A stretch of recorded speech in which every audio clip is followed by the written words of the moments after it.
الرحیم، السلام علیکم. میں ہوں نادیہ راجپوت اور آپ دیکھ رہے ہیں پروگرام سٹوری ہب. آج ہم بات کریں گے ایک اہم بین الاقوامی پیش رفت کے بارے میں، جہاں امریکہ اور ایران کے درمیان امن مذاکرات ایک اہم مرحلے میں داخل ہو چکے ہیں.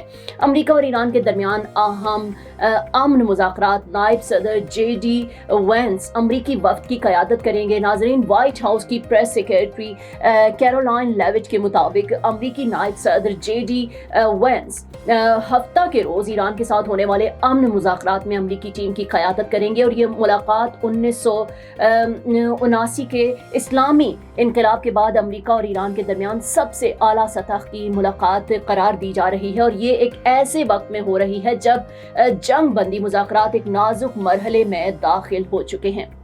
اگر یہ مذاکرات ناکام ہوتے ہیں تو جنگ دوبارہ شروع ہونے اور مزید شدت اختیار کرنے کا خدشہ ظاہر کیا جا رہا ہے.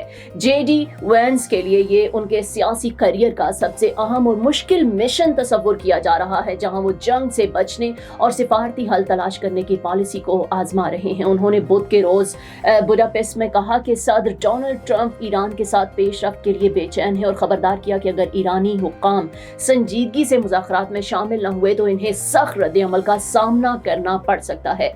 بات کرتے ہیں مزید پیش رفت کی. رپورٹس کے مطابق صدر ڈونلڈ ٹرمپ کے مشیر اور داماد جیرڈ کشنر اور وائٹ ہاؤس کے ایلچی سٹیو وٹکوف بھی ان مذاکرات میں شریک ہوں گے. اور دوسری جانب ایرانی میڈیا کے مطابق ایران کے پارلیمنٹ اسپیکر محمد باقر وفد کی قیادت کریں گے، جبکہ وزیر خارجہ عباس عراقچی بھی مذاکرات میں شامل ہوں گے. موجودہ صورتحال کی بات کرتے ہیں. اس دوران لبنان میں اسرائیلی فضائی حملوں پر ایران کی جانب سے سخت رد عمل سامنے آیا ہے، جسے جنگ بندی کی خلاف ورزی قرار دیا جا رہا ہے، اور ایرانی وزیر خارجہ نے اندیا دیا ہے کہ اگر یہ حملے جاری رہے تو ایران جنگ بندی ختم کر سکتا ہے. تاہم ایک امریکی عہدیدار کے مطابق امریکہ کو اس بات کا خدشہ نہیں ہے کہ لبنان کی صورتحال مذاکرات کو متاثر کرے گی، جبکہ وائٹ ہاؤس نے واضح کیا ہے کہ لبنان جنگ بندی معاہدے کا حصہ نہیں ہے. ناظرین، یہ مذاکرات نہ صرف امریکہ اور ایران کے تعلقات بلکہ خطے کے امن کے لیے بھی انتہائی اہم سمجھے جا رہے ہیں. آنے والے دنوں میں یہ واضح ہو جائے گا کہ آیا یہ کوششیں کامیاب ہوتی ہیں یا صورتحال مزید کشیدہ ہو جاتی ہے. عالمی دنیا کی خبروں سے جڑے رہنے کے لیے دیکھتے رہیں دیسی اردو ٹی وی، اور اس کے علاوہ ہمارے چینلز DTV اور دیسی T V USA. I'm Alex Kalai, and I'm running against Democrat Congresswoman Lizzie Fletcher.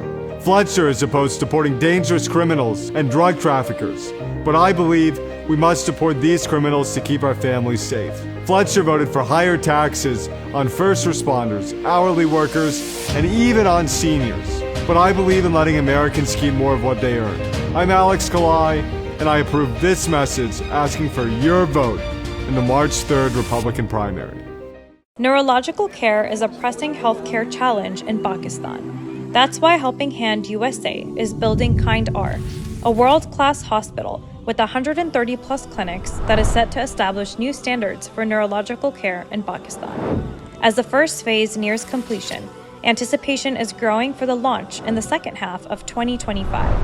Give zakat and sadaqah through Helping Hand USA today and join this historic endeavor to redefine future healthcare in Pakistan.